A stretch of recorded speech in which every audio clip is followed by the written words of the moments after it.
friends, my name is Arpit and I am here with Yojana Analysis. Now you see me every day covering the daily analysis of those topics which are recurrently in news. But we have also started with this initiative, and every month we will be coming up by decoding this particular magazine called as Yojana.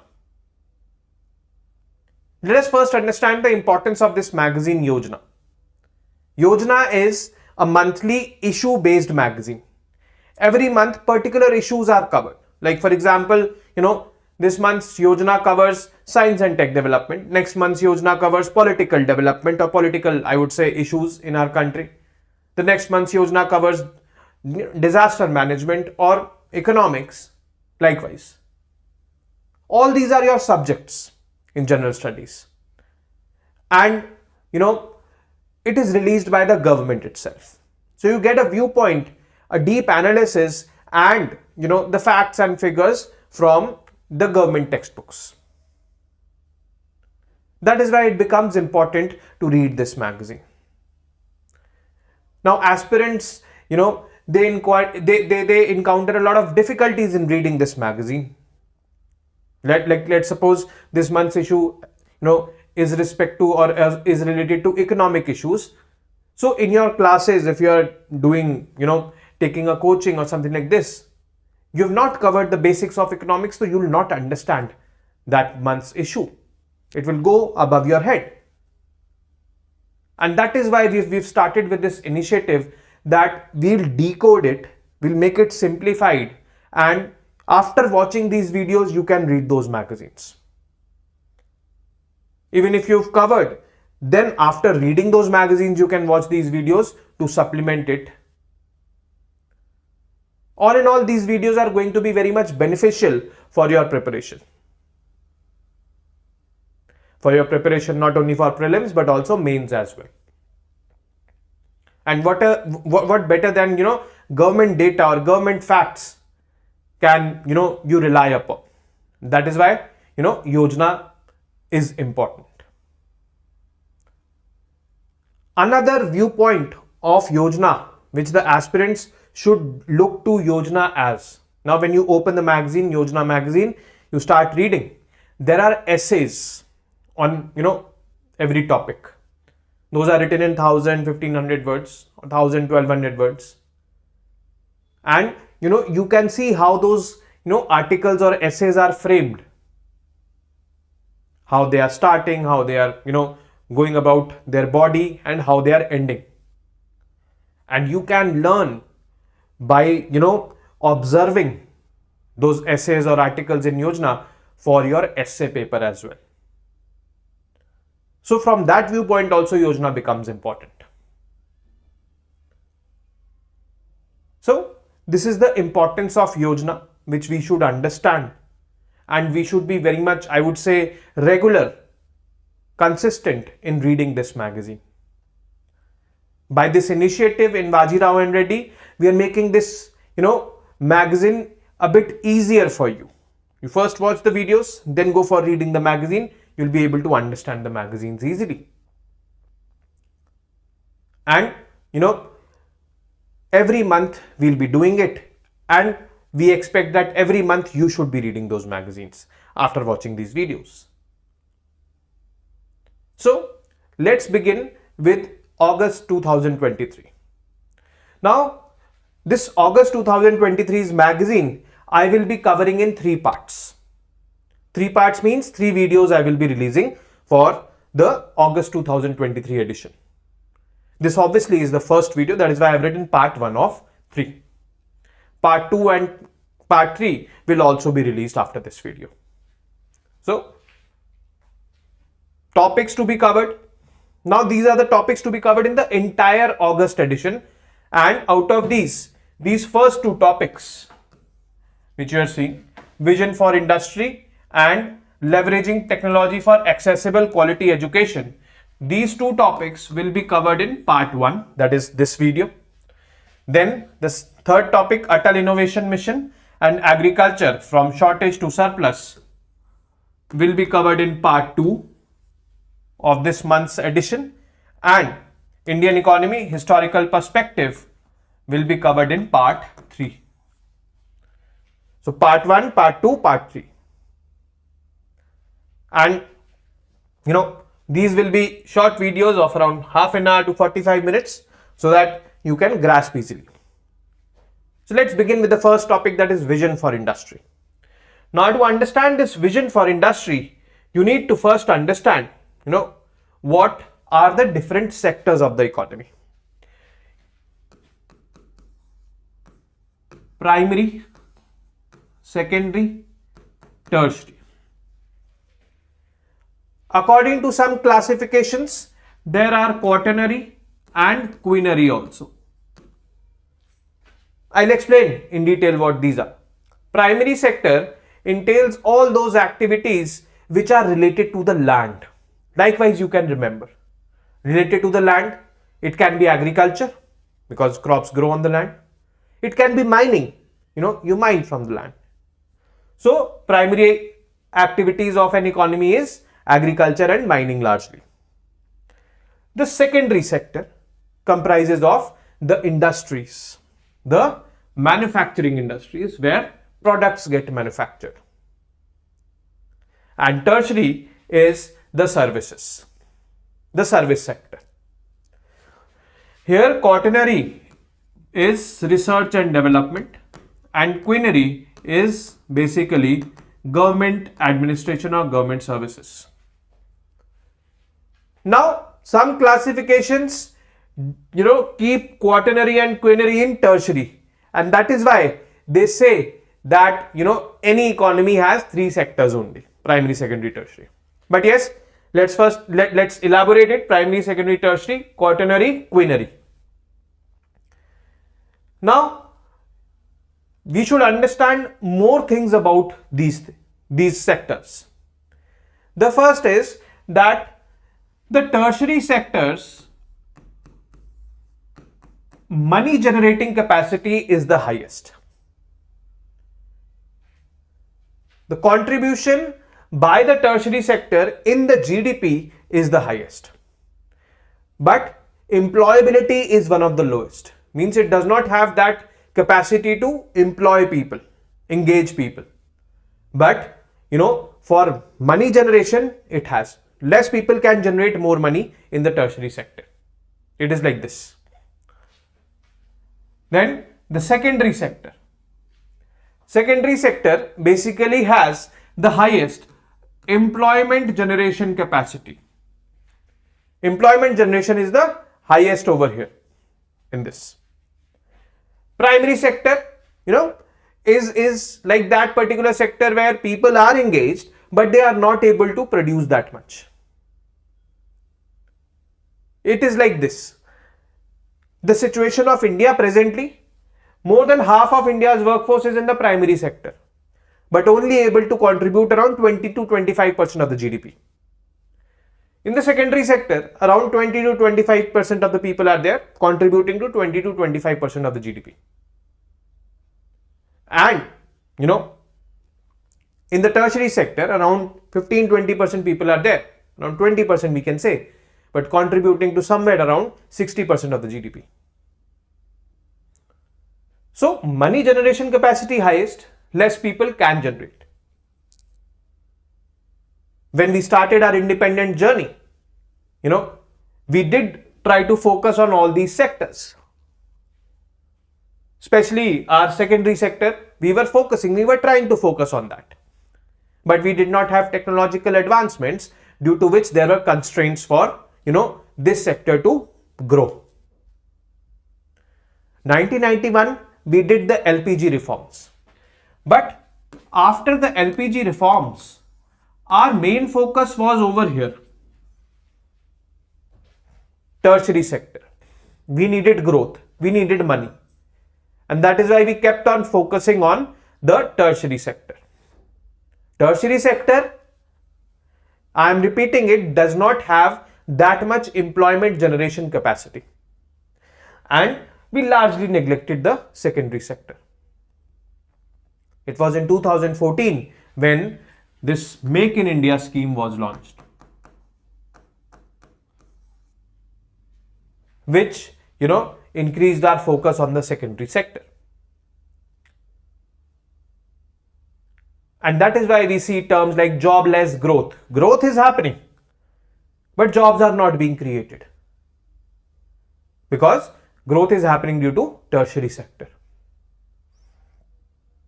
So we need growth and we need job creation or job generation also.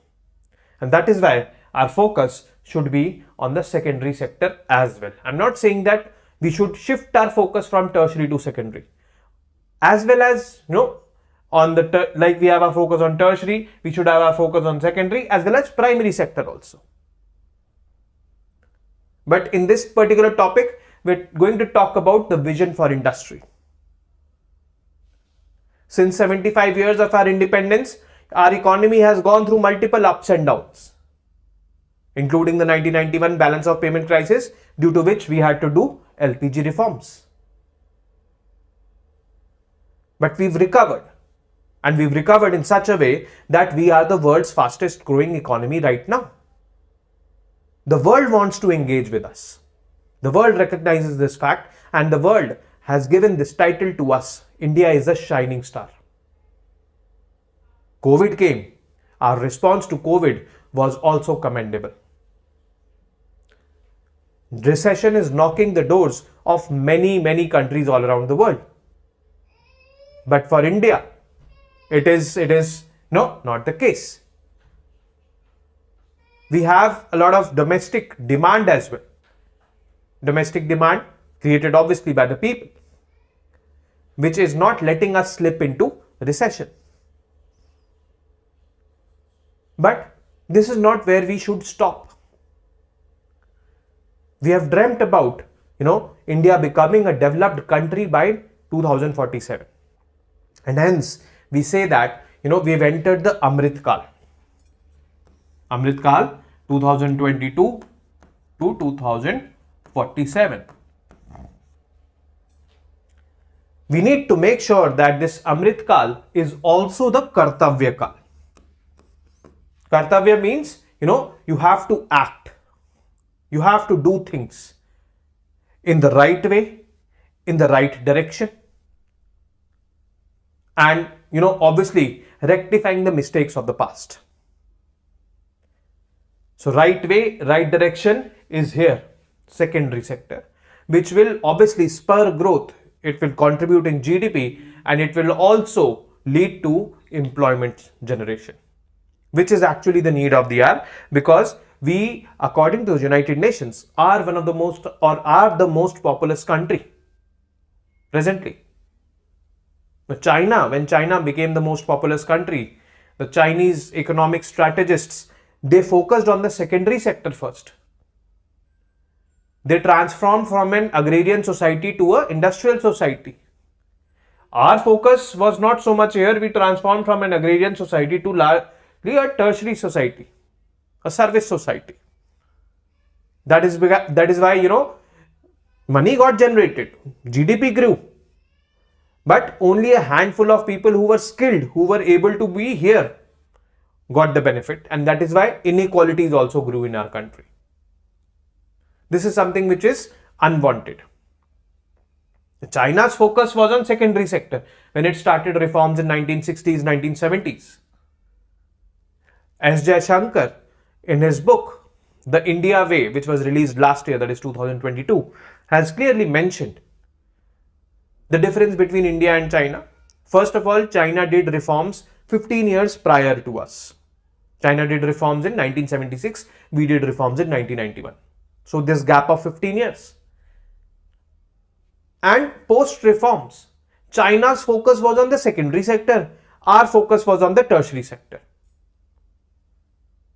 which actually led to a lot of job creation in China, poverty alleviation in China, and per capita income, has gone drastically up in China. That is why China's economy is, I would say, the second largest economy presently. When people will be having jobs, they will be having money. When they will be having money, they will be generating demand, which will further lead to more, product creation, job creation and all. So our focus should be on the secondary sector. In these 24-25 years, which we are calling it as Amrit Kal, and hence we should also be focused on the Kartavya Kal. Now the Prime Minister in his Independence Day speech also mentioned about the post-COVID New World Order. Now in this New World Order, India is, I would say, a major power, but we need to be more strong. We need to be, up from here where we are from presently. We are in a commanding position. We are in a very good position right now in the global affairs, but we need to move up the ladder, not down the ladder. And for moving up the ladder, economy sustainability is very important. And for economic sustainability, focus on the industry or the secondary sector is very important. And that is why this vision for industry is being tabled out in this particular edition of Yojana. Now, potential for Indian industry. There was a report by Fickey McKinsey that by 2047, a growing India is expected to become a high income nation with 6 times its current per capita income, and to create 60 crore jobs to gainfully employ its growing workforce.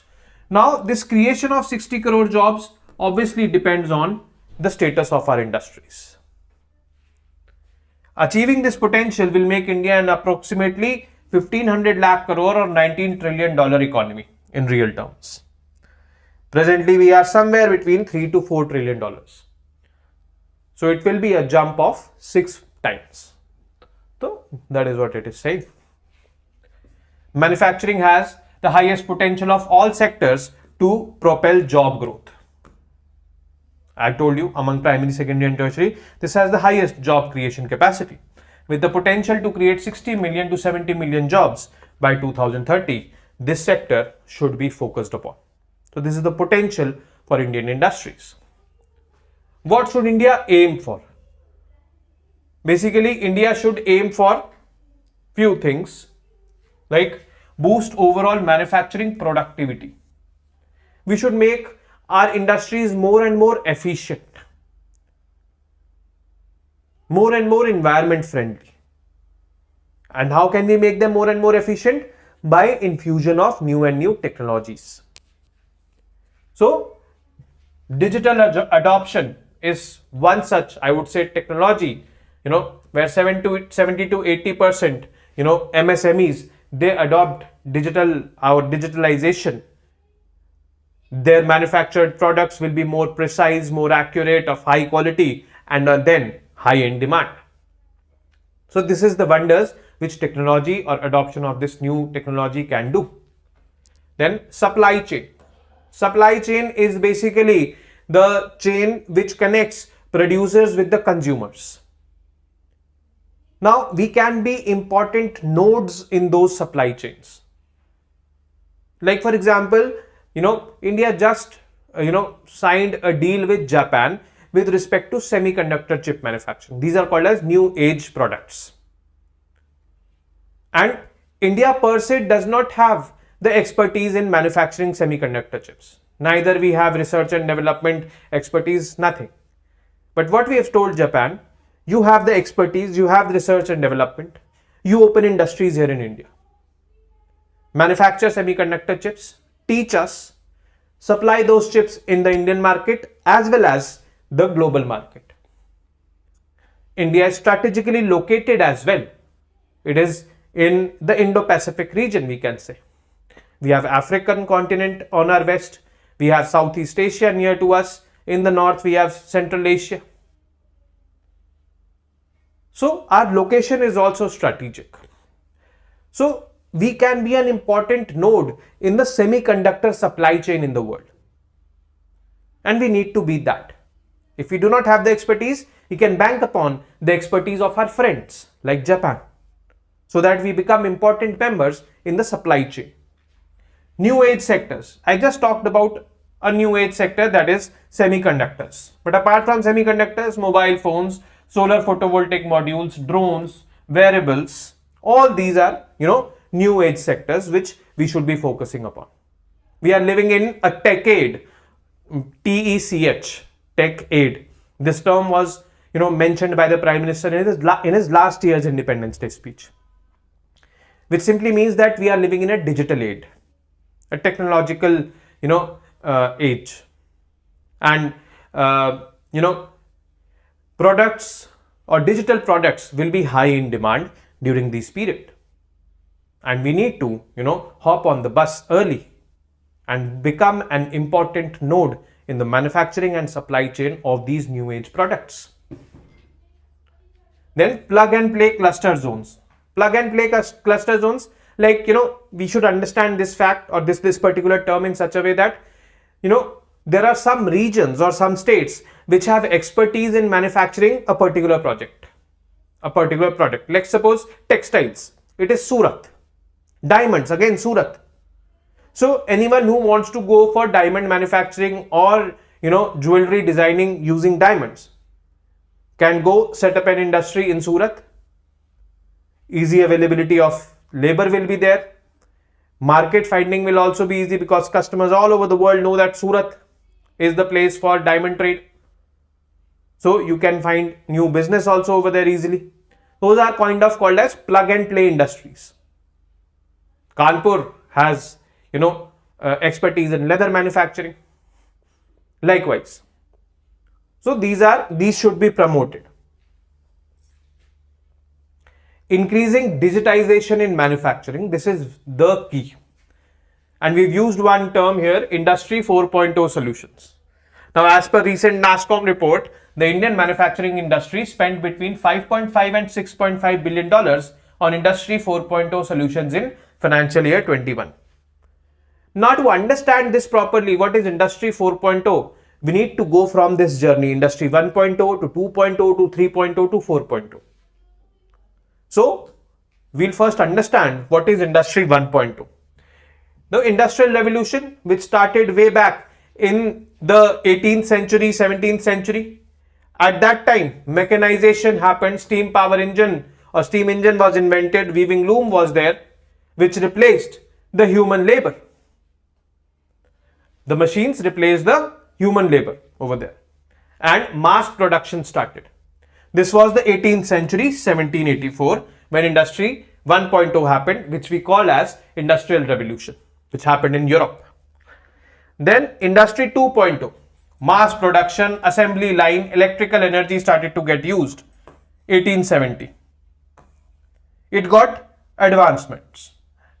Countries like British or UK or Portuguese or these French people, they were having colonies all across the world, and these colonies were their markets. Now these countries had industries way back in their homes, like there were a lot of, I would say, cotton industries or cotton mills in England, Manchester, and they produced cloth and they sold that cloth all across the world. So that was happening due to mass production. Then Industry 3.0, automation, computers and electronics started to happen, where robots started to manufacture products with more precision, more accuracy, and high quality products were manufactured. This started in the 20th century, that is 1969 is the year which is mentioned. And finally, the Industry 4.0 term which we are using, cyber physical systems, Internet of Things, networks. Here also these robots are there which were here. But robots now can be, controlled from anywhere, from a mobile phone also. This is a mobile phone which is made. You enter or give input from your mobile phone sitting anywhere, and the machines will start working located in the factory. These are cyber physical systems. That is Industry 4.0, and Indian industries, in 2021 or 2021, that is financial year 21, invested around 5.5 to 6.5 billion dollars in Industry 4.0, initiatives.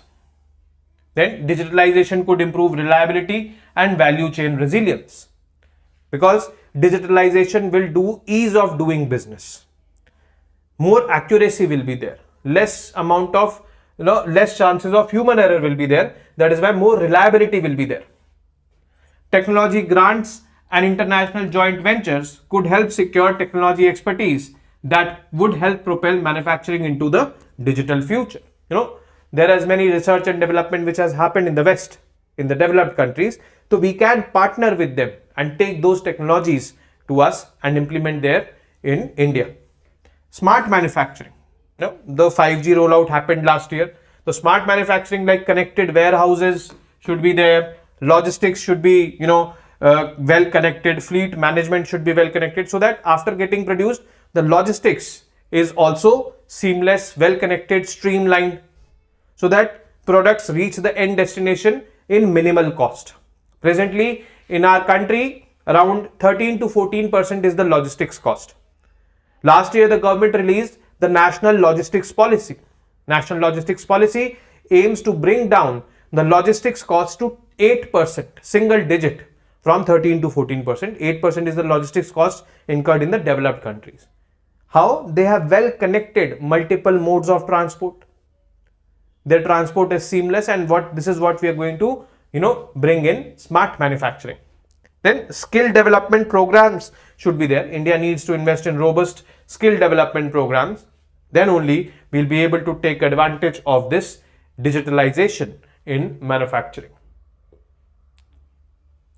Now, it is very much important that our focus on the secondary sector goes or increases. But it is also equally important that our industries become sustainable. When industries are set up, pollution will be there, emissions will be there. The industry 1.0, industry 2.0, even industry 3.0 have done a lot of historical emissions. Those countries which were not developed at that time, but were part of industry 1.0, 2.0, 3.0, were doing those emissions, are now developed, but at a cost they are developed. That cost is global warming or climate change. Global warming or climate change is a result of historical emissions, and this has been scientifically proven. So we as a responsible country should be focusing on the secondary sector, because we do not have any other choice. We have to generate jobs. We have to focus on the secondary sector, but our focus should be in a sustainable manner, and that is what is sustainable manufacturing. The future of manufacturing is sustainability. Customers are looking for products and partners who follow eco-friendly practices, adopt green policies, and share a commitment to sustainability. Bio-based feedstock, sustainable packaging, green building materials, zero defect, zero effect. All these are, I would say, areas where we should give priority to. And if we give this priority, then definitely our manufacturing sector or the secondary sector will be sustainable. The next is strengthening infrastructure. This is very much important. If we do not have a strengthened or a good infrastructure, our secondary sector will not be able to achieve great heights. If we do not have the roads built, it will take more time for the products to reach the customers. If we do not have electricity generated, it will take more time to get the products manufactured, because the factory owners will be waiting for the electricity to come. If they'll not be waiting, they'll be running their factories on gensets, then their input cost will be increasing, which is something which is not desirable. So our infrastructure has to be robust. Infrastructure in the terms of electricity generation and distribution, connectivity, road connectivity, rail connectivity. Presently, it is a challenge in India, but we are overcoming this challenge very rapidly. We have undertaken multiple initiatives like industrial corridors,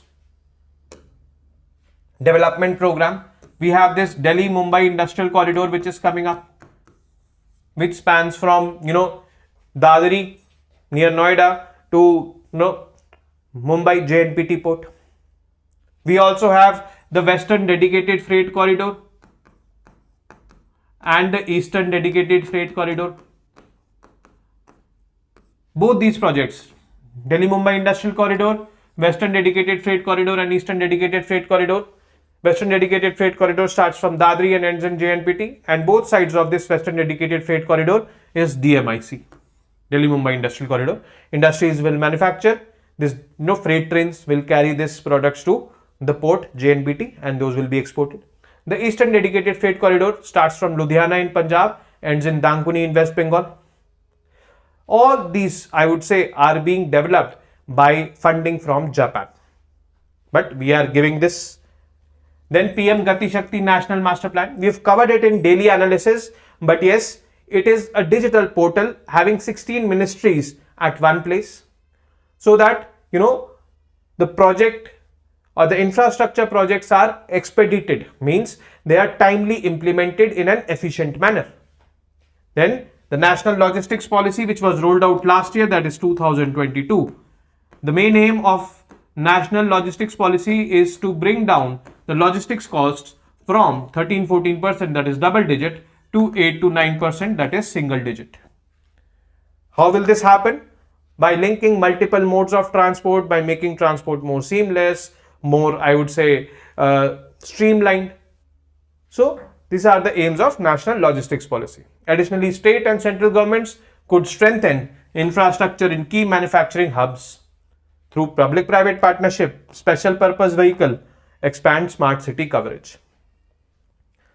So these are the things which the government is doing, what the government can do, the state governments particularly, for improving our secondary sector. So in this particular topic, we've understood the importance of industry, the potential for industry, so that the main potential is job creation. Then what can industry look for? That is, digitalization is something which industries can look for, industry 4.0, so that our products or our manufacturing becomes more efficient, high quality, high precision manufacturing happens.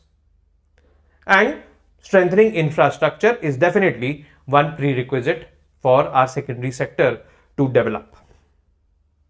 Having said this, we should also be focusing on the people who will be part of this, who will be employed over here.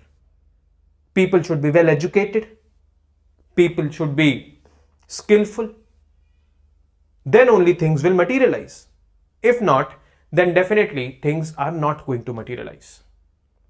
So the next topic in Yojana is with respect to leveraging technology for accessible quality education. If we have quality education, if we have access to quality education, then obviously we are having an edge, and we'll be able to expand any sector of the economy. Tertiary, so definitely we'll be expanding. Secondary and primary also will be able to expand. The national education policy also envisions sweeping reforms in the education sector through technology to create accessible, means even the poorest of the poor should be having access to it. Equitable means those who are poor should be giving or should be having more support from the government. Those who are not poor should not be having. High quality education for all. And high quality education will happen with adoption of new technologies. What kind of new technologies? Augmented reality, virtual reality, extended reality. Let me first explain what these are. Augmented reality is basically like, let's suppose on your smartphone you are seeing a 3D image. It is reality, but it has been augmented on your smartphone. You are also in connect with the real world, but you are also seeing that 3D on your screen. On the other hand, virtual reality. In that virtual reality, you might have seen people nowadays having those kind of virtual reality head eye gear glued to their eyes, and they are looking things in that in those two lenses, and they are cut from the real world. That is called as virtual reality. So education, all these can be used. Extended reality is a mix of augmented reality and virtual reality. So all these can be used for improving quality of education. Then artificial intelligence, machine learning, we've already discussed about it in the daily sessions. So these two technologies can also be used for improving the quality of education. Having said this, online education, is this the answer? Because augmented reality or virtual reality will happen through online education. Online education is one such domain which gained a lot of traction during the COVID period. There were lockdowns, no educational institutes were open, classes were being conducted online, and that was the only mode of learning available with the students. With availability of internet, high speed connectivity, Through satellite communication also teachings were being done during the COVID period. So people were, or I would say students were learning through online education. But there are various challenges associated with online education. Online education is affordable at times also. There are many edtech companies which are offering courses which are, very less costing, of very less cost. Apart from it, in online education, you don't have to leave your home and go and temporarily settle down in other cities. That also incurs cost. Your living cost is additional over there. So online education per se is kind of affordable also, but there are certain challenges in certain cases of online education. So let us look at those challenges. The first challenge is monitoring learning outcome. It is very difficult to monitor the learning outcomes in online education, and learning outcomes in physical education is very bad. There is a report every year by the ASER NGO. ASER report highlights the levels of learning outcomes in the Indian students, and the findings are very, very, I would say, disturbing. Like a class 5 student cannot perform simple addition or subtraction of class 2, and there are 57% of such students. 53% students cannot measure the length of the pencil by using a scale.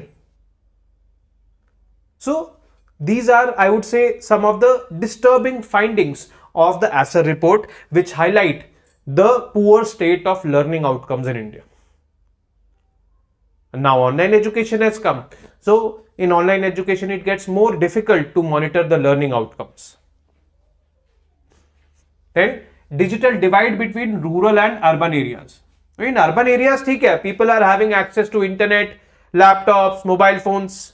But in rural areas, many people are not having access to smartphones or laptops or even electricity for charging their gadgets. Forget the internet.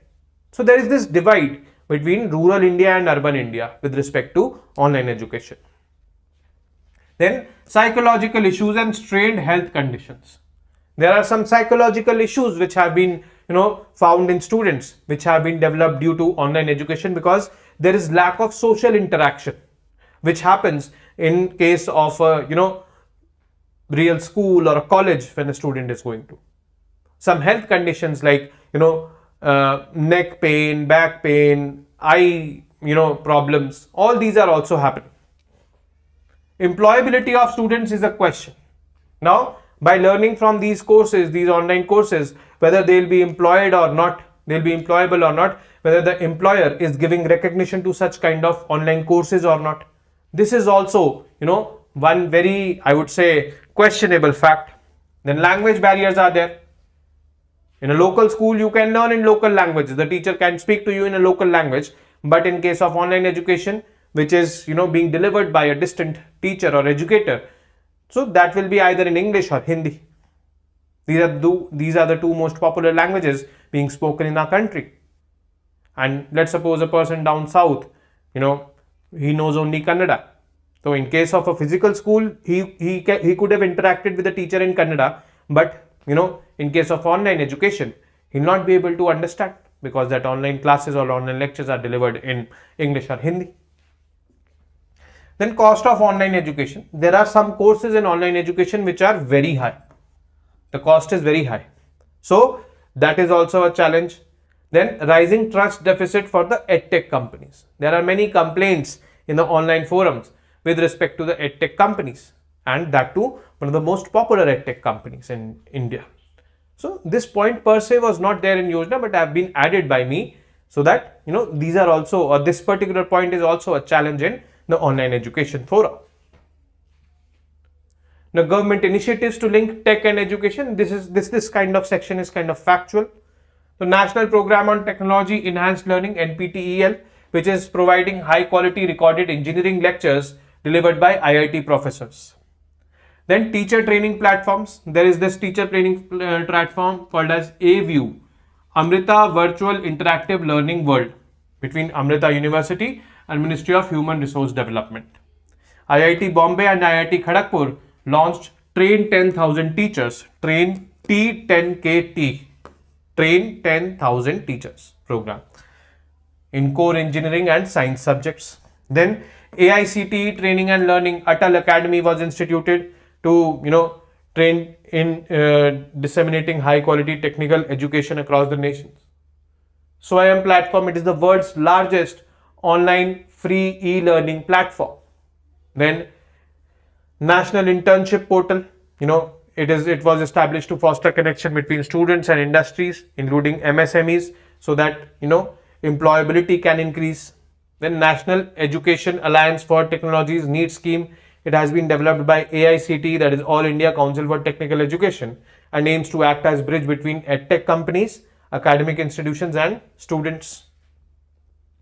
Then Anuvadini is also developed by AICTE, is developed to bridge the language gap and provide equal learning opportunities to students across the country. As we already read that language can be a barrier in learning, in online learning. Then National Digital Library Projects by IIT Kharagpur. It provides free access to digital books and documents. And finally, the Academic Bank of Credit ABC. It is initiated by the National Education Policy, where students can store their academic credentials or academic credits in the DigiLocker app. DigiLocker app is an app of the government where you can store all the documents like passport or Aadhaar card, and those will be valid wherever you show them. So these are the steps taken by the government for infusing technology into education. So it is very important to have an educated and skilled workforce. The National Education Policy aims to increase the gross enrollment ratio to 50% by 2035 in higher education. This fact is disturbing. Presently, we are not even 50%. Only 26 to 27% or less than 30% of the students in India go for graduation. We need to go for graduation more and more. We need to promote this more and more. And the government has to step in over here. The government has to make this higher education more and more affordable. Does online education in this domain has an answer? Yes, it has an answer. You create online courses for the students. They can do those courses sitting in their homes and recognize those online courses, pan country and pan world. Even the employers should be recognizing the students who have done those courses, and those students will be employable. Obviously, quality of those courses should be increased more and more. If we do this, we'll be creating an employable workforce, a ready to work workforce, a better workforce, which can be employed in the secondary sector, tertiary sector, or even the primary sector. And then only Amrit Kal will be Amrit Kal. Then only by 2047, we will see a developed India. So this is all from this particular portion of Yojana. That was the first portion out of the 3 portions in August 2023 edition. I'll be coming up with the second and the third portion as well. So till now, keep studying, keep reading, keep revising. Jai Hind.